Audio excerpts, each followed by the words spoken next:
Welcome to the Kids First Co-Parenting Podcast, the podcast for smart, intentional, millennial moms raising resilient kids after separation and divorce. I'm Dr. Karalynn Royster, a child psychologist, coach, and a mom.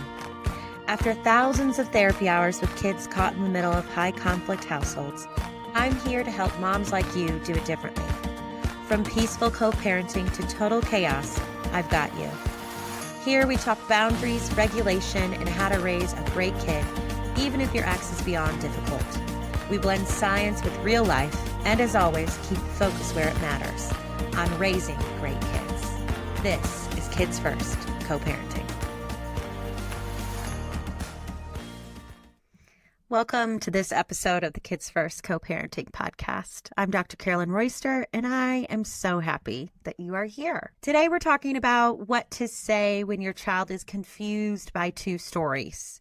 So they're hearing one thing from you, they're hearing another thing from your co-parent, and what do you do about that?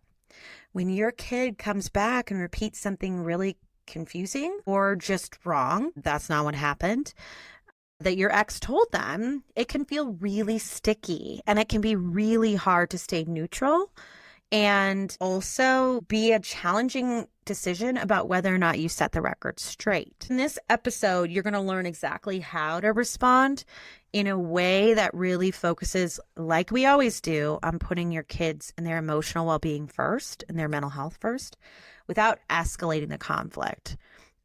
Or putting your kids in the middle, which is something we're always really, really careful about in these difficult two-parent dynamics. So welcome. I'm so happy you're here. Some of the examples that I hear a lot inside the Kids First community and from people just in my therapy practice and out in the world are things like, Daddy said you made us move. You're the reason we don't have enough money. You had an affair. What's an affair? What do you do with questions like that? What do you do with stories like that?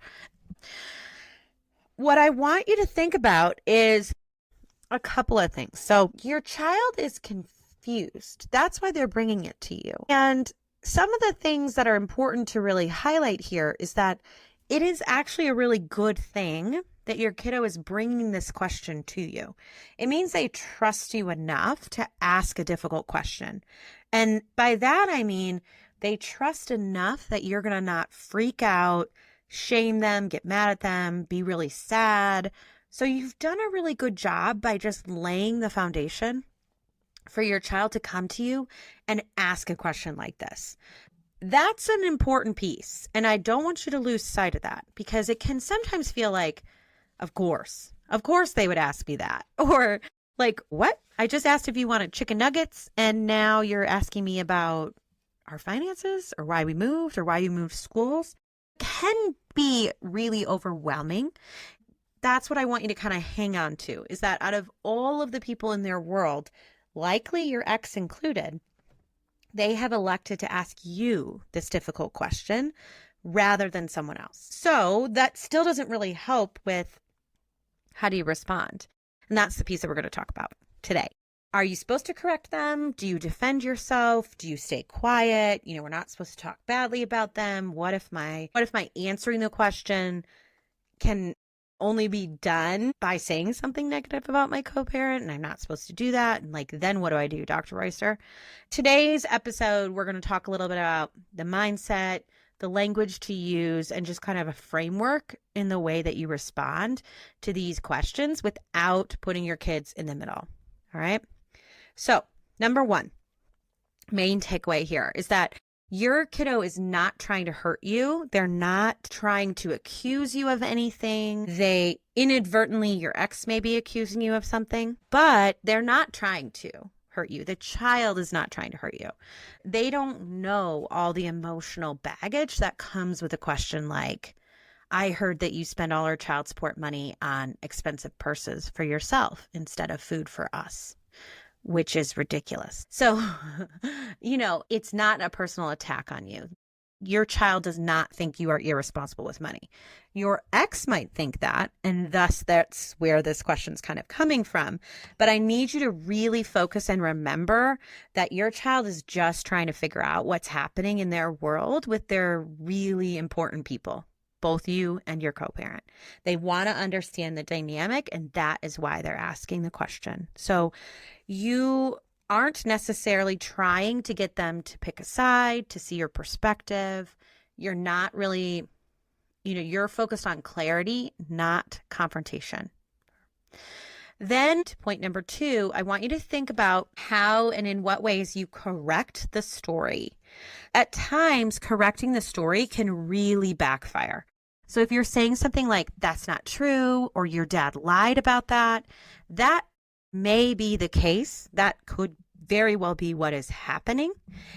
And we don't want to say that necessarily because it can burden your kid. It can make them feel that they have to choose, that someone's telling the truth and someone's lying, and they have to figure out who it is. So it creates an inner loyalty conflict, and we call that a bind in psychology. It's like where you can't win, right? Or catch-22 is another phrase sometimes people use. They come to you and they say something like, Dad says you're really irresponsible with money and that you just waste child support payments. Let's say that's what's said. And you say, your dad lies. He is lying to you. I'm very responsible with your money. Your child is not going to say, all right, Mom, well, now I feel an inner loyalty conflict because now I have to figure out who's telling the truth and who's not. And I know one of you is lying. And, inside I love both of you, but this feels like I have to pick a side. They're not going to say that. It's just going to happen. And it's going to play out in all these kind of tricky, insidious ways over time. You have to be careful about the actual outright correction of that is a lie. That is not true, right? You have to be very careful about your response. Obviously, that's why you're listening, but you need to understand why, and this is the why. Now, what do you actually say? What is the step? What's the thing that you do? Well, I want you to focus on 3 things: validation, boundaries, and redirection. We talk a lot about this inside the High Conflict Communication Bootcamp. I give you several skills about how to respond to the things that your kiddo says to you that you're like, what the F is that, right? Or how on earth do I respond to this? So again, we're doing like a very quick version of that. Step 1, validating your child's experience. It sounds like you heard something that was confusing. That's a really great way to just be like, okay, what I'm hearing is, or, wow, that's. If you've ever opened a message on your co-parenting app from your ex and felt your stomach drop, you are far from alone, my friend. High conflict co-parenting plays by a completely different set of rules. And if you keep trying to just be reasonable, you're going to keep feeling blindsided. This is exactly why I created the High Conflict Communication Bootcamp for moms. It's a short, self-paced, 3-day training that will teach you exactly what to say, how to respond to toxic or manipulative messages, and how to keep your child out of the middle. You'll get scripts, strategies, and a printable workbook you can use right away, and it's only $19. You can grab your spot by following the link in the show notes, or go directly to learnwithlittlhouse.com/bootcamp and start today. That's learnwithlittlhouse.com/bootcamp and start today. Protect your peace, protect your child, and stop letting someone else control the energy.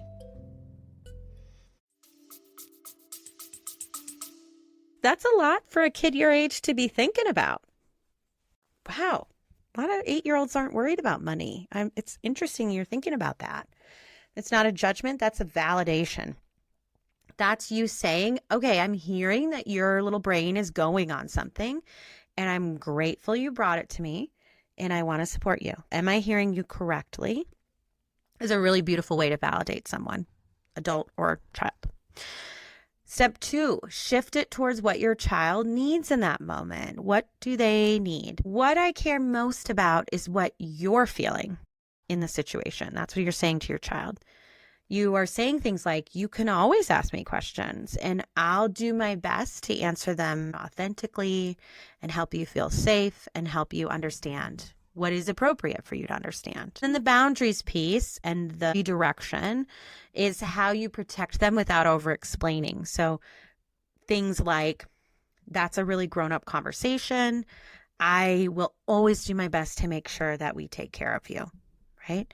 Or something very simply like, sometimes two people see things really differently. What matters most is that you know you're loved and cared for and that we both really love you. What we're doing there is we're saying, I get it. This is really important. It's also very confusing. And I have a boundary that I don't talk to my 8-year-old about our finances. It's not really your business. What you need to know is that money can be really complicated for grown-ups, but it's not your job to worry about the finances in either of our homes. That's a grown-up job, right? So it's a way of validating and setting the boundary.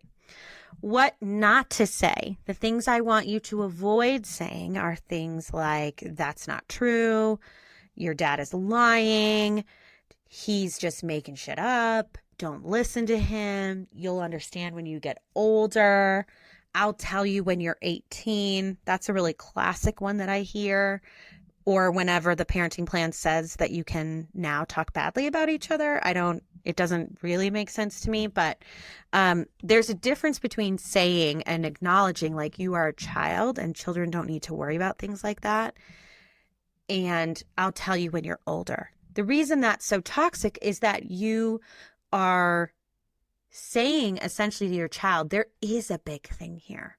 There's a big thing behind the Wizard of Oz curtain, and I'm just not telling you that, which creates a lot of distrust and undermines your co-parents' relationships with your child or children, which is not a great idea, right? We never want to be doing that. That's not helpful for anyone, just like you don't want them doing that to you. So let's avoid those sorts of phrases. It can really spark a lot of shame and confusion. It escalates quickly. When to intervene beyond the conversation. What are we doing behind the scenes? When do we intervene? When does it become something that you need to address? Well, this is a very hot topic and very confusing and complicated.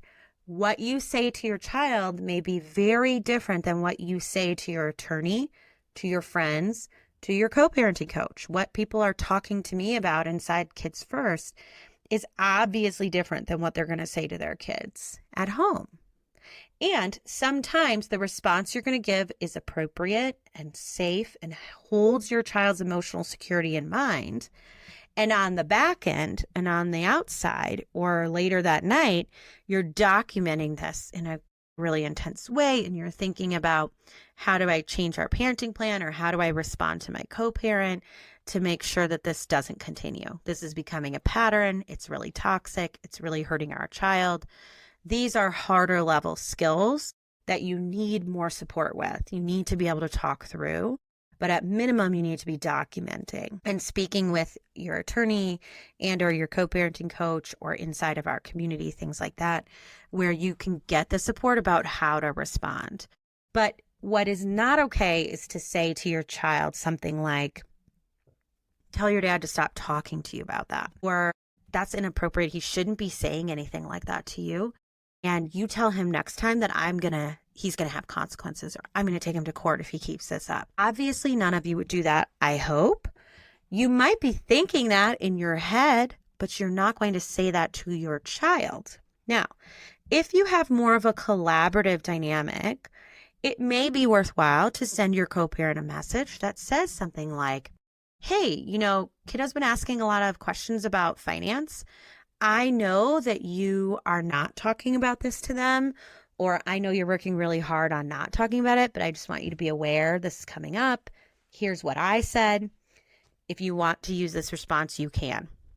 Or if it's more of a parallel parenting dynamic, you would probably document something like, our kids have been coming back and saying things about our finances. I'd appreciate if we would keep that conversation away from them in accordance with our parenting plan.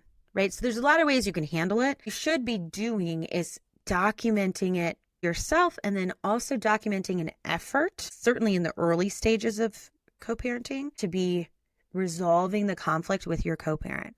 If you're further into the parallel parenting or co-parenting world, you're just documenting it and then addressing it in a legal matter with your attorney or your parenting plan or with the judge when the time comes.